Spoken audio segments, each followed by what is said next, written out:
vale lembrar sempre, eu sempre faço questão de lembrar aqui, até com o papel de jornalista, o Marquinhos assume com restos a pagar da administração anterior na ordem de 180 milhões. Ou seja, conta que deixaram para ele pagar de 180 milhões. Seria natural que não se tivesse ambição nenhuma para 2017, porque você recebeu um monte de conta para pagar, a cidade ela vinha num caos político e tal. Numa situação muito ruim também, né? Mas aí era conhecido na época, saía no Jornal Nacional, sim, a cidade dos buracos, você lembra sim, disso? Sim, também, né? Uma cidade que ficou famosa no Brasil inteiro por esse descaso. E eu não sei o que era pior, se era as ruas esburacadas ou até a administração contando os buracos e avisando das providências de quanto tapou e quanto vai tapar, mas você saía na rua, você só achava, vai ser a lua. Mas aí veio um determinado secretário, que não era, não sei se você pode dizer secretário, diretor-presidente, né, de uma fundação, né? Mas todo mundo trata como secretário, né? Secretário, porque ele tem autonomia administrativa, financeira, sim. Então... E ousadamente fala que vai colocar pelo menos no primeiro ano 20 mil campograndenses para fazer exercício físico e que isso é totalmente possível utilizando as áreas públicas que já existem, baseado num programa que vai ser permanente, independente de quem estiver no poder, e que isso é só um número de começo. Depois mais gente vai fazer, porque Campo Grande é uma cidade que ela está sob muito problema para a sua saúde, com muita gente obesa. Né? E aí você foi para a mídia e falou da sua prioridade, e aí foi algo que chamou muita atenção de muita gente. Né? Você tinha o dado global, o panorama da coisa. Né? E realmente, naquela altura, as praças eram vazias. Até o Belmar Fidalgo você não tinha nada acontecendo. Dando um exemplo. Elas né? estavam abandonadas. Abandonadas. O né? Parque Ayrton Senna, por exemplo, eu me lembro como se fosse hoje. Logo que o Marquinhos ganhou a eleição, né, eu fui visitar os parques todos para conhecer, saber qual era a situação. E eu cheguei no Parque Ayrton Senna levando susto, porque o mato era tão alto que era mais alto do que as pessoas. A gente não conseguia ver as pessoas a 3, 4 metros de distância, sabe? Então os parques estavam abandonados, literalmente abandonados. E isso foi uma pena muito grande para a cidade, né? Porque esses parques são espaços importantes para a qualidade de vida, para o aumento da qualidade de vida das pessoas. Então esse foi um dos meus desafios, era colocar os parques em funcionamento de novo, e graças a Deus isso deu certo. E quando você me falou isso, eu te entrevistei aqui, na época pelo Esporte Ágil, e falei, puxa vida, ia ser muito bom se der certo. Mas é difícil, né? Confesso a ti que esse ano eu estava fazendo um link com a Rede Globo, assessorando a FUNSAT. E a TV Morena marcou lá porque teria às 9 horas uma ação da FUNSAT, mas como era para o Bom Dia, já tinha que fazer o link às 7. Né? Então aí fomos lá, grava ali, sai no jornal, mas não tem ainda, como se fala assim, a cena pronta, né, do que vai ser a ação, que no caso era de empregabilidade. Mas às 7 horas a gente teve que pedir para uma galera desligar o som e dar só um refresco para a gente gravar o link, porque já tinha gente fazendo exercício lá e a todo vapor, umas 50 pessoas de idade e tudo mais. O pessoal foi embora, que eu assessorava, eu continuei ali para ver a chegada, para fazer a matéria, né? Trocou o público, aquela galera que estava fazendo zumba ali foi embora, deu um tempinho assim, de meia hora, já veio outra galera, já com outras idades, né, tal, e eu fiquei pensando, isso aí é o Rodrigo Terra, isso aí não tinha antes, né? E o troço, assim, não tinha ninguém com preguiça ali, ninguém gripado, todo mundo bem, todo mundo feliz, isso é, de certa forma, algo que reflete em saúde pública, reflete em segurança pública, reflete em tudo, né? Utilizando um espaço que já existe, era um som ligado, o professor ali, e um público notadamente unido, né, empenhado ali. Então, assim, eles chegaram, tomaram conta do espaço deles ali, né? E que, na verdade, o espaço é deles, é de todos nós, sim, esse espaço é público, né? É público. Como que você avalia esse grande projeto que depois se tornou uma lei, né? E você avisou que seria algo para a posteridade, né? Até quando aquela administração não estivesse mais lá, isso era necessário continuar. Esse é o programa Movimento a Campo Grande, né? Que sim, hoje ainda está em vigor e, como você falou, o nosso objetivo é que ele nunca deixe de existir. Que faz parte do sistema, né? Faz parte do sistema, independente de quem estiver à frente da gestão, né? E como é que você consegue isso? Isso é uma experiência já de gestão pública, né? Você consegue que aquela política pública ela não seja uma política de governo, mas sim de Estado? E qual que é a diferença? De governo é aquela que, ao terminar, né, o governo, ela deixa de existir. E de Estado é aquela que tem perenidade, que dá continuidade independente do governo. E o bom gestor é aquele que trabalha com políticas de Estado e não política de governo. E como você faz para conseguir uma política de Estado e não de governo? Principalmente 2 aspectos. Um deles é você transformar aquela política em lei. Porque se você transformar em lei, para que o próximo gestor deixe de continuar desenvolvendo essa política, ele vai ter que mudar a lei. Ou descumprir a lei, né? Ou descumprir a lei, exatamente. Ou descumpre a lei ou muda a lei. Nenhum dos dois é tão simples assim de fazer.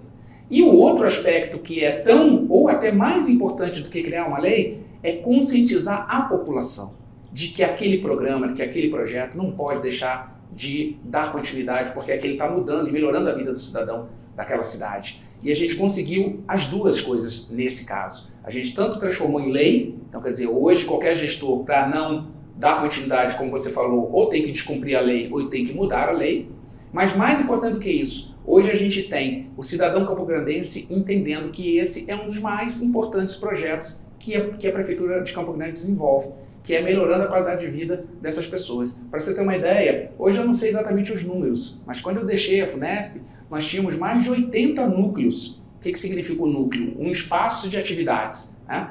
Mais de 30 mil pessoas inscritas nessas atividades. Né?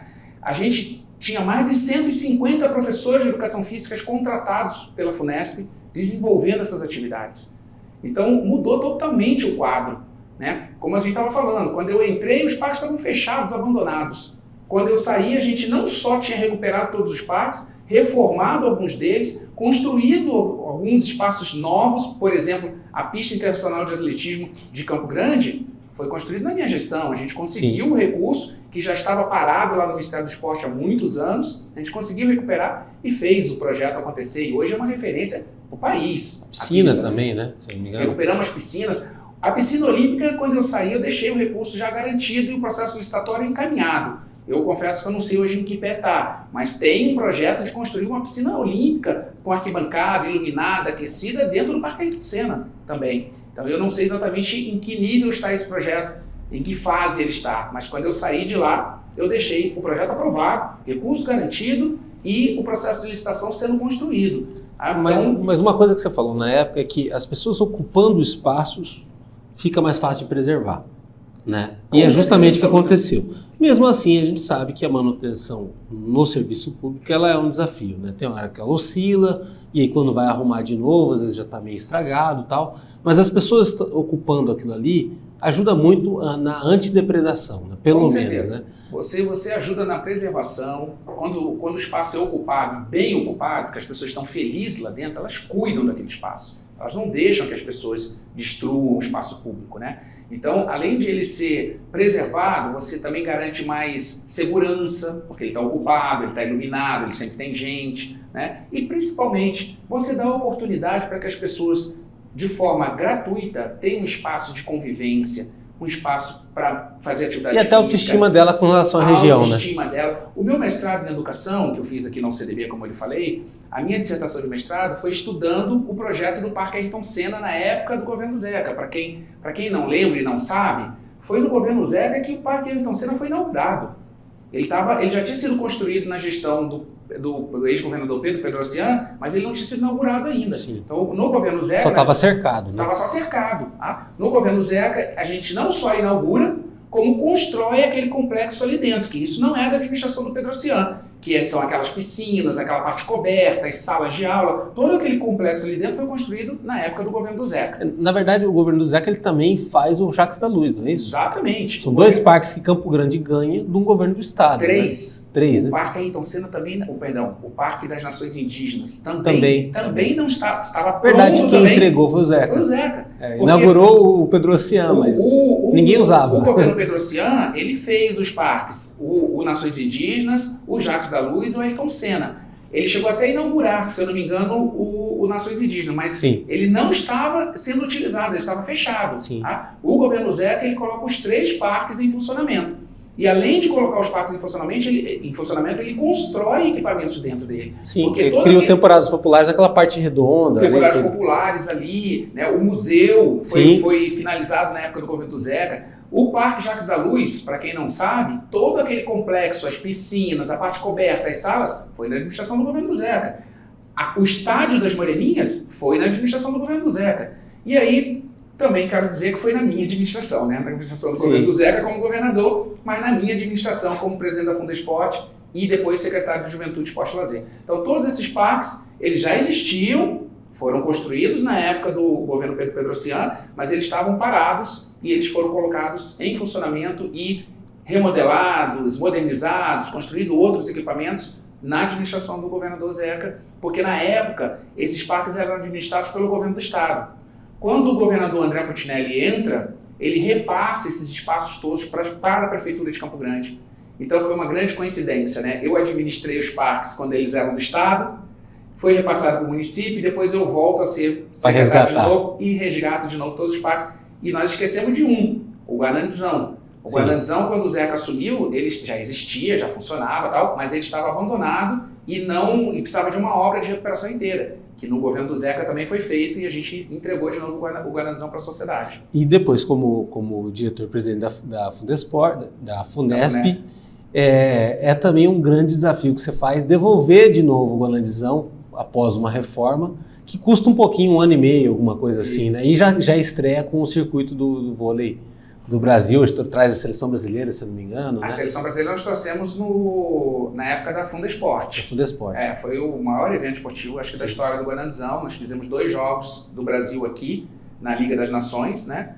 E transmitido ao vivo pela TV Globo. Na época eu lembro que eu conheci o Galvão Bueno, que veio aqui para Campo Grande para fazer a transmissão. Eu jantei com ele no dia anterior, conheci pessoalmente. Então a gente teve esses 2 jogos que eu acho que, sem dúvida, deve ter sido os maiores eventos da história do Guanandizão. E quando eu assumo a Funesp na administração do Marquinhos, acontece de novo a mesma coisa. O Guanandizão de novo estava abandonado. De novo precisava de reforma. Tinha até uma goteira lá que não tinha solução para ela. E a gente conseguiu recurso, reformamos ele inteiro e conseguimos colocar ele hoje em funcionamento. E hoje ele está aí sendo utilizado não só para atividades esportivas, mas para atividades culturais também, que eu acho que é um espaço importante para isso. Ele não deve ser um espaço somente para atividades esportivas, ele pode ser um espaço também para atividades culturais. Multiuso, né? Multiuso. Bom, no meio de tudo isso, né, entre acertos e mais acertos ainda, teve aquela questão do dilema da escolinha de futebol, né? Campo Grande sempre teve talentos nessa área, né? Então tinha várias escolinhas de futebol pulverizadas, tinha aquela questão de dar um incentivo para um ex-atleta, ou aquele professor que na sua região tentava ajudar, né? Que a meninada praticasse esporte em vez de fazer alguma coisa errada. Mas na tua etapa na prefeitura de Campo Grande, antes de ir para Cidagro, Campo Grande tem a 4ª maior escolinha municipal de futebol do Brasil, ou seja, acaba ficando atrás de outros grandes centros, né? E talvez um projeto também tendo continuidade, ele poderia ser naturalmente o maior do Brasil, com uma ampla rede de professores, ex-atletas, onde os ex-atletas viraram praticamente influencers sociais, né? E um mecanismo muito complexo e grande que deu super certo, que abrangeu aí, eu não sei, milhares de crianças, né? No contraturno, né? Dando certo e até encaminhando jovens para clubes de futebol. Claro que esse não é o objetivo principal, mas também atingiu-se isso, né? Como que foi esse trabalho do professor, do técnico, de também se aliar a essa camada que era muito marginalizada, negligenciada, que depois o Rodrigo Terra passa a ter uma autoestima fantástica, de saber que eles podem contribuir com o bem de uma sociedade e que isso deveria até ser replicado para outras cidades do Mato Grosso do Sul, que foi os ex-jogadores, né, que hoje andam de cabeça erguida em Campo Grande. Então, você está falando do outro projeto importante nosso, que é a Escola Pública de Futebol. E a Escola Pública de Futebol, vou lhe contar aqui uma coisa que ninguém sabe, e nós nunca falamos isso. Foi uma grande coincidência, porque, como nós estávamos falando, o ex-prefeito Marquinhos era uma pessoa muito próxima do esporte, mas mais ainda muito próxima do futebol. Sim, né? Jogava bola. Jogava bola nos bairros e tal. E ele era muito amigo desses ex-jogadores. E que, na verdade, estavam meio abandonados. Muitos deles até passando necessidade. Sempre foram, né? Tá? Sim. E já ex-jogadores antigos, né? Já com uma certa idade, e passando necessidade financeira mesmo. Inclusive os de renome. Inclusive os de renome. Tá? E quando eu assumi lá a Funesp, então, a gente estava montando a estrutura, né, o organograma, e ele me chamou para uma reunião, já prefeito, já assumindo, e eu já presidente da Funesp, e ele me falou: olha, Rodrigo, eu quero te propor uma coisa. A Funesp vai administrar vários parques da cidade, né, praças e parques da cidade. Eu falei, sim, a gente tem que administrar. Ele falou, eu queria te propor uma coisa. Eu queria que esses parques eles fossem cuidados, administrados, também por ex-jogadores de futebol que conhecem como é que funciona o campo, como é que cuida e tal, e como eles estão desempregados, a gente precisa ajudá-los e tal, vamos contratá-los e eles fiquem como se fosse um gerente de cada um dos parques. Eu falei, ótimo, vamos fazer isso sim, a gente vai precisar realmente de gente lá, eu acho que essas pessoas têm essa experiência, né? Sabem como é que funciona, cuidar da grama, o que é importante para estar funcionando bem e tal. E gostam de público, né? Gostam de público, são conhecidos, são respeitados e tal, e por outro lado também estão precisando, né? Desse apoio. E aí contratamos essas pessoas, e aí eu fui colocando um em cada parque da cidade, tá? Uns 3 meses depois, 4 meses depois de terem contratados, estava acontecendo uma reunião dos gerentes dos parques, lá dentro da FUNESP, e eu estava na minha sala, daqui a pouco entra um amigo meu na minha sala e fala assim, nossa, eu estou surpreso, não estou nem entendendo o que está acontecendo. Eu falei, o que foi? Acabei de sair da reunião dos gestores dos parques, e lá estão os melhores jogadores da história do Mato Grosso do Sul. Estão todos contratados aqui por você, cuidando dos parques. Os melhores nomes, as pessoas mais famosas que deram mais repercussão para o Mato Grosso do Sul, tal. E eles estão administrando os parques. Aquilo me caiu assim uma luz. Eu falei, nossa, se eles estão administrando os parques, se eles têm essa experiência, se eles têm esse conhecimento, se lá tem um campo, se lá tem um campo, por que a gente não lança um projeto e que no parque que ele está cuidando, ele também tira algumas horas do dia e monta uma escola de futebol? Tive a ideia, chamei eles para conversar e eles adoraram a ideia. E aí surge a Escola Pública de Futebol, onde a gente coloca esses ex-jogadores auxiliados por profissionais de educação física, porque os parques todos já tinham profissionais de educação física que trabalhavam com outras modalidades, tá? E a gente monta então o projeto. Eu invento o nome, foi um nome que eu também pensei, Escola Pública de Futebol, e a gente lança e realmente acontece isso que você acabou de falar, vira um sucesso nacional. Com apoio de empresas, né? Depois a gente conseguiu apoio de empresas, a Copagás ajudou, a Energisa, a Plaenge, a gente conseguiu apoio com material esportivo, com bola, com reforma de campos e tal, e virou um sucesso, sabe? Eu confesso que eu não lembro mais o número de alunos que a gente teve no final, mas eram muitos alunos, espalhados por a cidade inteira, né? E alguns deles, como você falou, começaram a se destacar. Alguns foram para clubes importantes do país, tá? Que, como você falou também, não era o objetivo primeiro do projeto. O objetivo primeiro do projeto era dar oportunidade para essas pessoas carentes, para esses jovens das periferias da cidade, que não tinham acesso a uma escolinha, porque tinha que pagar, porque as escolas são privadas e são pagas, e começaram a ter acesso com profissionais de altíssimo nível, tá? Com estruturas que começaram a ser reformadas e melhoradas de muito boa qualidade, e isso fez com que esse projeto começasse a dar certo, cada vez mais pessoas se inscrevessem e até hoje é um grande sucesso. E quando as empresas elas resolvem associar o nome delas a isso,